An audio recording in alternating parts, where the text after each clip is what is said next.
Hello everyone, welcome to The Lit Show. I'm your host, Jeremy Fee. It's my book battle reading wrap up for October 2022. What a great month it has been. As you know, I love to do these book battles every month to determine my best read of the month, ultimately determining my best read of the year in an end of the year book battle tournament, and that will lead up to an end of the decade super extravaganza, super phenomenal best read of the decade that I am hoping to get to as a long-term goal.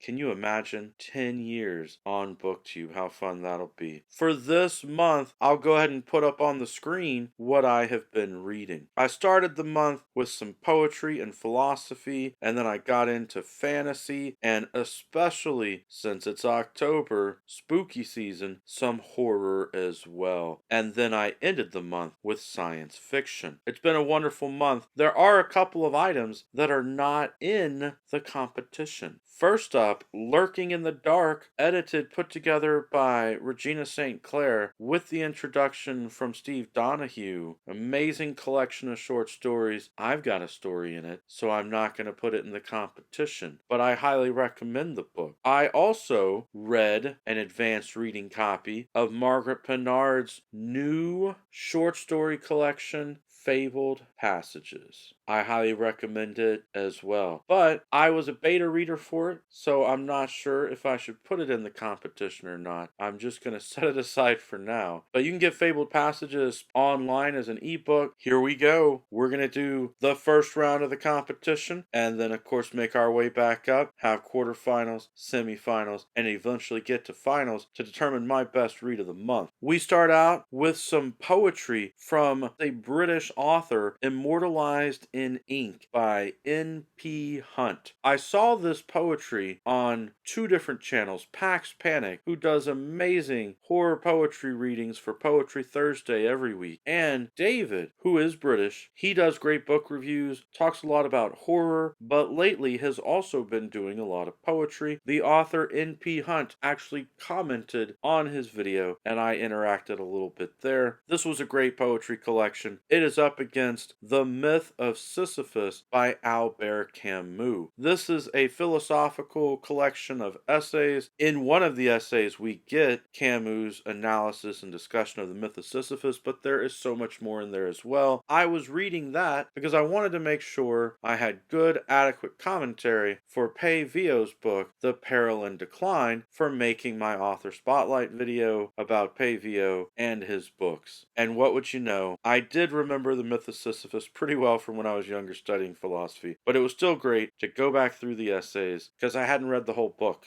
I hadn't had the entire experience. Of these two books, as awesome as the poetry is from N.P. Hunt, I'm gonna have to give the win to Albert Camus on this one and advance the myth of Sisyphus. I just really enjoyed the philosophy and analysis. The next pairing is two books from Brian Lee Durfee. Brian Lee Durfee is a traditionally published author who is on BookTube. He posts book reviews all the time, a lot of fantasy, science fiction, books that he likes. His novels are grimdark fantasy. First up is The Forgetting Moon, and the second one is The Blackest Heart. Putting two books together up against one another by the same author in the same fantasy series, I usually go with advancing the first one because it does a nice job setting up the series, the world building, and that's what I'm going to do here again. The Forgetting Moon advances to the next round. If you like epic fantasy, if you like grimdark, I do recommend that you read these books. Check them out. I believe the third book in the series is due to come out very, very soon. Maybe next month or the month after that. At some point in the near future. The next set, we've got epic fantasy. I read a book from NetGalley. I got an advanced reading copy as an ebook. As always, I want to thank NetGalley and the publishers for providing that to me for free. The book is Empire of Exiles by Aaron M.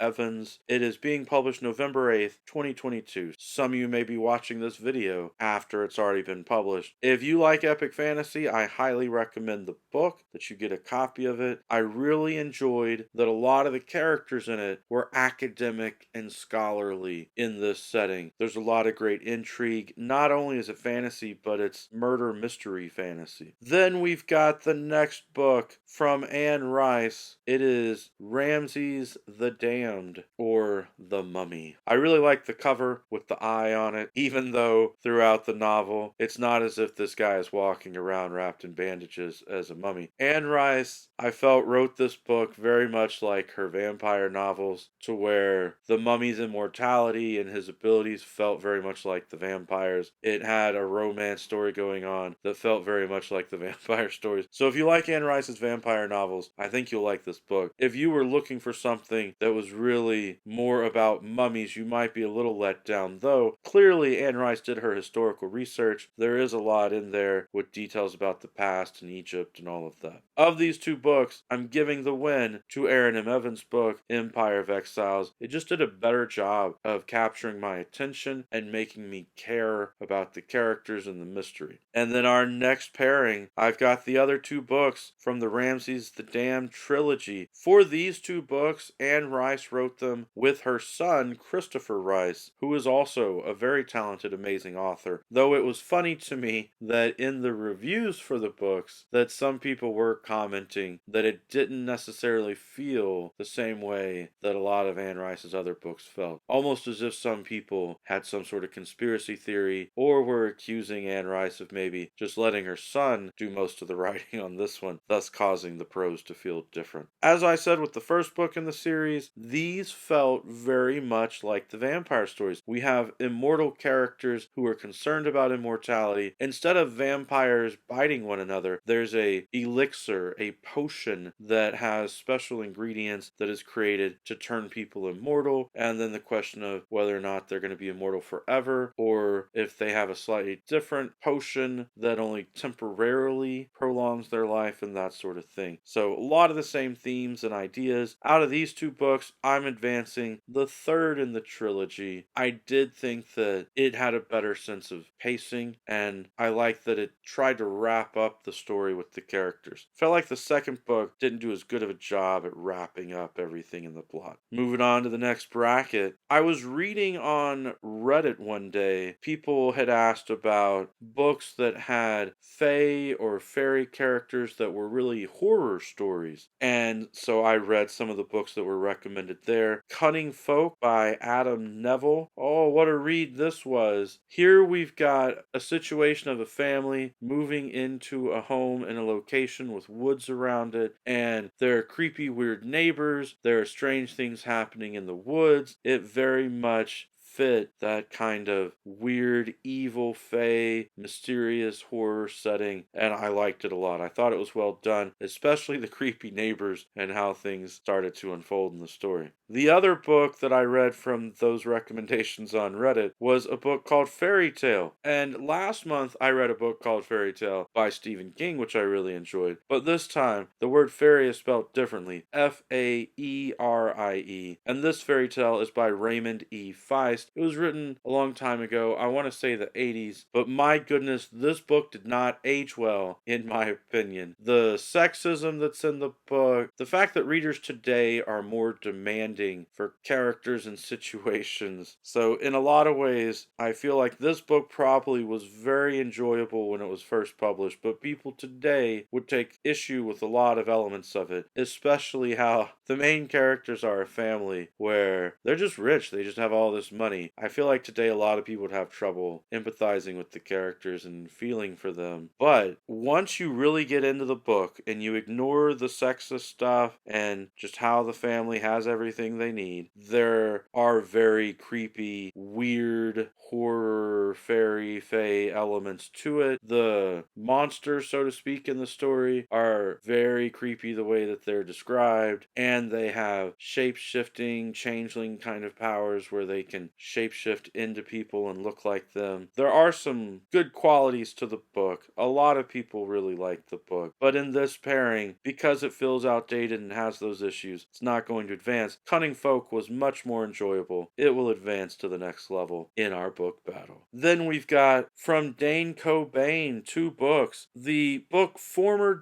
Lee, which is a thriller that I felt had psychological horror elements in it. The main character is involved in the tech industry. He gets a job offer to be part of a startup company, and it changes his life in all kinds of ways. But you know, they say power corrupts, and here you get to watch the downfall of this character. You get to watch his morality and ethics slide, and all the crazy things that happen being part of a startup company in the tech industry. Dane Cobain did amazing research. The story felt very real. There were interesting characters in it. So the mystery thriller aspect, the psychological horror aspect was there. It is up against a straight up horror novel by Dane Cobain called Meat. And I love the cover, the word M being in red, the word eat being in white, the letter M and the word eat combining for meat. This story has a veterinarian who goes to work at a factory farm situation. Dane Cobain is really highlighting the theme or concept that factory farming is a nightmare. It becomes a situation that is very horrific with the animals and what happens to the people involved. It is worth reading. It's my 8th book that I've read by Dane Cobain, and he does a fantastic job with it. I think it may be his best book yet. Out of these 2 books, I'm picking Meat, as I just said. It may be his best book yet. I think Former Lee was one of his earlier books that he wrote, though it was still very good. And then we get to our science fiction part of the bracket, the last 4. I got to The Day of the Triffids by John Wyndham. I was not originally planning on reading that this month, but it's short, and David Wiley kept suggesting it in his videos, not to mention Michael K. Vaughan had suggested it long ago, and he just made a new video right as I was reading it, once again talking about The Day of the Triffids. There's also, of course, Michael Everts at Fit to Be Read, who's always recommending the best science fiction. With so many great booktubers talking about The Day of the Triffids over time, I decided I